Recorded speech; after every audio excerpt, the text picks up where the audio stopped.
Hello everyone, let me explain to you the overall construction of the laser SIM tracking system. First, the first section, sensor installation. E. Need to move TCP endpoints to a plane.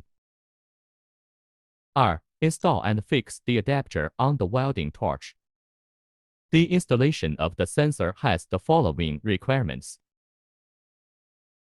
E. The red center point of the laser line is on the same plane as the TCP endpoint of our robot.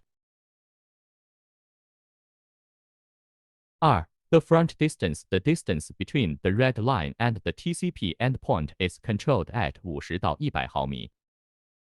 3. Sensor installation distance. The sensor model installed in the video is CXZK-RBTA4. Its installation distance is 180毫米.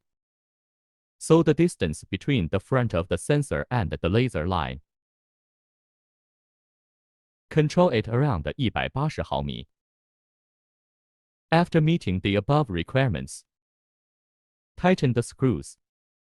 Then shake the sensor slightly to verify that it is tight. Above is the installation part of the sensor.